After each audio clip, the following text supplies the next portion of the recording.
నమస్తే. ప్రస్తుతం మన మహబూబ్ నగర్ ఉమ్మడి మహబూబ్ నగర్ జిల్లా వ్యాప్తంగా కూడా ఎన్నికల సందడి చోటు చేసుకుందని చెప్పుకోవచ్చు. ప్రస్తుతం మన మహబూబ్ నగర్ జిల్లా కేంద్రంలో ఎంఎస్ఆర్ అంటే సురేందర్ రెడ్డి ఈరోజు తన అంటే తన కార్పొరేటర్గా ఇక్కడ నిలబడడం జరిగింది. బండమీదపల్లిలో తన గెలుపు కోసం అక్కడ ఇన్ని రోజులు మనం చూసాము. భార్యల గెలుపుకు భర్తలు, భర్తల గెలుపుకు భార్యలు. కానీ ఇక్కడ మాత్రము తన ఎవరైతే తన తండ్రి ఉన్నారో తండ్రి గెలుపుకు కూతురు, అదేవిధంగా ఎంఎస్ఆర్ యొక్క సతీమణి కూడా పక్కకి ఉన్నారు. వాళ్ళిద్దరు కూడా ఈరోజు నడుము బిగించి ఈరోజు మొట్టమొదటిసారిగా వీధిలో గుండా తమ భర్తను గెలిపించాలంటూ, తన తండ్రిని గెలిపించాలంటూ ఈరోజు వాళ్ళు ఓటును అడగడం జరుగుతుంది. ప్రస్తుతం వాళ్ళని అడిగి తెలుసుకొని చెప్పమ్మా, ఎట్లా అనిపిస్తుంది? నువ్వు ఫస్ట్ టైం ఈరోజు నాన్న గెలుపు కోసం నువ్వు ఈరోజు బయటికి రావడం జరిగింది. నువ్వు మా అమ్మ ఇన్ని రోజు మనం నాన్నను ఎన్నో అడిగింటాము, ఈరోజు నాన్న కోసం నువ్వు ఈరోజు బయటికి ఎట్లా అనిపిస్తుంది? నమస్తే అండి. బండమీదపల్లి ప్రజలందరికీ నమస్తే. ఈరోజు నేను ఫస్ట్ టైం ఇప్పటి వరకు ఫస్ట్ టైం పొలిటికల్ లైఫ్లో డాడీ పొలిటికల్ లైఫ్లో ఫస్ట్ టైం వచ్చిన ఇట్లా ప్రచారంకి. డాడీని ఈ బండమీదపల్లి ప్రజలందరూ కార్పొరేటర్గా గెలిపిస్తే మీ అందరికీ చాలా మంచి జరుగుతుంది, చాలా మేలు చేస్తారు. ఆయన అసలు ఒక్క నయ్యా పైసా ఆశించే వ్యక్తే కాదు, మీ అందరినీ మంచిగా చూసుకుంటారు. కాబట్టి మా డాడీని గెలిపిస్తారని నేను కోరుకుంటున్నాను. కాంగ్రెస్ గుర్తు ఫోర్త్ నెంబర్ వచ్చింది.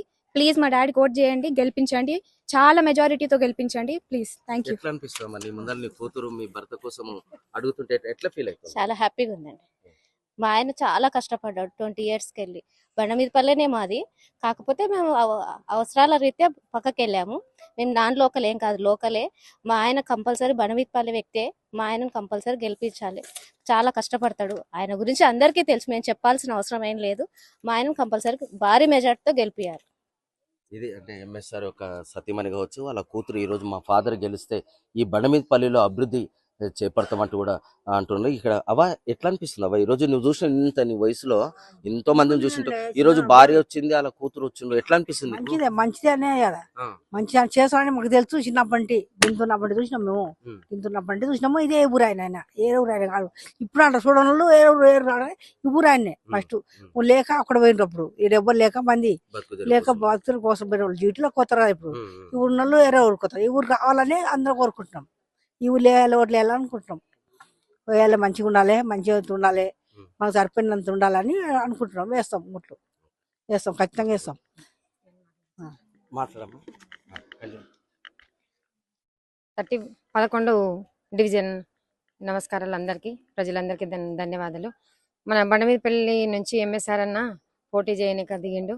ఇంతకుముందు రోడ్లు కానీ మనం ఏ పదవి లేకున్నా అన్న అందరికీ సాయం చేసుకుంటూ, బండమీదపల్లి అని కాకుండా మామనాళ్ళ కానీ, నాది అన్వాడ మండలి కానీ, ఎవరికి కానీ ఏ సాయం కానీ, ఎవరైనా చనిపోయినా కానీ 10,000 మనోళ్ళు వాళ్ళు వీళ్ళని కాకుండా అందరికీ సాయం చేసుకుంటూ పోతున్నాడు.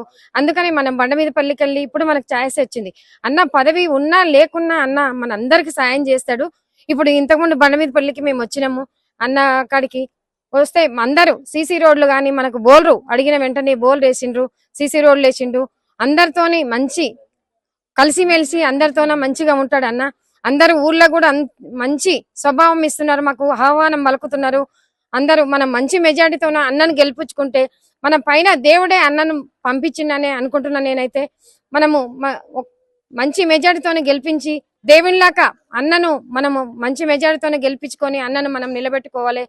మంచి మెజార్టీతోనే మా మామనాన్న కానీ మంచి మెజార్టీ అన్నదే రావాలని, అన్నకన్నా వర్కులు చాలా ఎక్కువ చేస్తాడు. ఎవరికి సాయం కావాలన్నా మరీ అడగకున్నా సాయం చేస్తాడు. కాబట్టి మనం అన్నను మంచి మెజార్టీతోనే గెలిపించుకోవాలని 11వ డివిజన్ నుంచి అందరికీ, గ్రామ పెద్దలకు అందరికీ ధన్యవాదాలు చెప్తున్నా. మంచి మెజార్టీతోనే మనం గెలిపించుకుందామని నేను అనుకుంటున్నా, మిమ్మల్ని అందరినీ కోరుకుంటున్నా.